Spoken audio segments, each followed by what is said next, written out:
کیا اس وقت بھی جنرل باجوہ یا جنرل فیض آپ سے رابطے میں میری تھے؟ بات پوری سن لیں جی.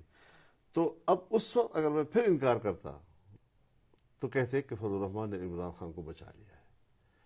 تو یہ وہ چیزیں تھیں کہ میں صرف اس لیے آپ کے سامنے ذکر کرنا چاہتا ہوں کہ تاریخ کے اوراق پر حقائق تو کسی وقت تو آئے نہیں. کیا اس وقت جنرل باجوہ اور جنرل فیض آپ سے رابطے میں تھے جب یہ لوگ ٹوٹ کے پی ٹی آئی سے اور ایم کیو ایم اور باپ پارٹی ادھر آ چکے تھے؟ حضرت وہ بالکل رابطے میں تھے اور ان کی موجودگی میں سب کو بلایا گیا اور سب کے سامنے ان سے کہا گیا کہ آپ نے یہ اس طرح کرنا ہے اور اس طرح کرنا ہے.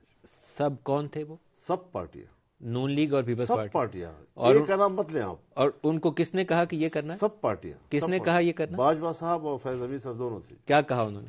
یہی کہا کہ آپ لوگوں نے کیا کرنا ہے، کس طرح چلنا ہے، کیا کرنا ہے. نو کانفیڈنس کے حوالے سے دونوں نے، اور سب نے اس کے اوپر ہاں میں ہاں بھری. پھر تو یہ کہنا چاہیے کہ موو جو تھی وہ ادھر سے تھی، تو نون لیگ اور پیپلز پارٹی نے صرف مہر لگا دی اس کے آپ اوپر. واقعی صحیح صحافی ہیں، آپ نے بات نکال ہی لی ہم سے. تو پھر مہر لگا دی نون لیگ اور پیپلز پارٹی نے اوپر سے مہر لگا دی. مہر لگا دی. تو پھر تو ان کو مزہ پی ڈی ایم کو جو کچھ پھر مشکلات پیش آئی ہیں، جو اکنامک ڈیفیکلٹیز پیش آئی ہیں، پھر تو I think P M L N deserve کرتی ہے کہ ان کو جو کچھ ہوا ہے. اکنامک جو ڈیفیکلٹیز آئی ہیں تو یہی کہا جا رہا ہے بطور دلیل کے کہ جو شہباز شریف صاحب کی حکومت تھی وہ 1.5 سال میں ڈیلیور نہیں کر سکی اور مہنگائی کم نہیں کر سکی، بڑھتی چلی گئی. ڈالر کی قیمت جو ہے وہ یہ تو ریئلٹی ہے سر. آپ کو ایسا نہیں لگتا؟ لیکن میرا جو مقدمہ ہے وہ یہ ہے کہ پھر اس کا اثر تو پنجاب میں ہونا چاہیے تھا، پھر اس کا اثر تو سندھ میں ہونا چاہیے تھا.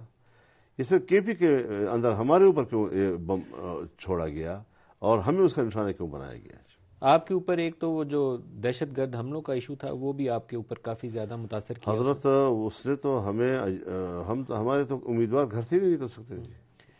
لیکن کتنے ہمارے ان دنوں میں شہید نون لیگ والا ہوئے. مسئلہ ابھی میں سمجھ نہیں پایا سر. آپ سے میں تھوڑی سی اس کی وضاحت چاہتا ہوں.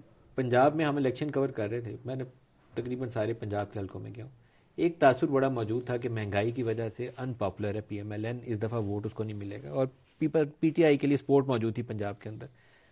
جو بھی گڑبڑیں ہوئی اس کے باوجود نون لیگ لیڈنگ پوزیشن میں نہیں ہے، اس کی ریفلیکشن ہمیں نظر آتی ہے.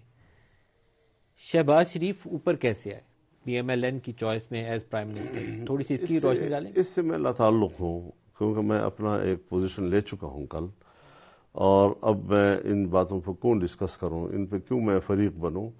یہ اب ان کا مسئلہ، جو حکومتیں بنانا چاہتے ہیں بنا رہے ہیں، وہ دوست بھی تلاش کر رہے ہیں، وہ ووٹ بھی تلاش کر رہے ہیں، اور وہ اسی راستے پہ اب چلیں گے، کام کریں گے. مجھے اس سے اب کوئی دلچسپی نہیں ہے. آپ سے رابطہ کیا انہوں نے؟ رابطہ کیا، تشریف لائے تھے شہباز شریف. پھر آپ نے کیا کہا انہیں؟ میں نے کہا جی آپ اپوزیشن میں بیٹھے، حق تو یہ ہے. پھر انہوں نے جواب کیا دیا؟ چلے گئے بغیر جواب دیے. جواب دیے. نواز شریف صاحب نے آپ کو کال نہیں کیا؟ نہیں، ہم کا کال نہیں.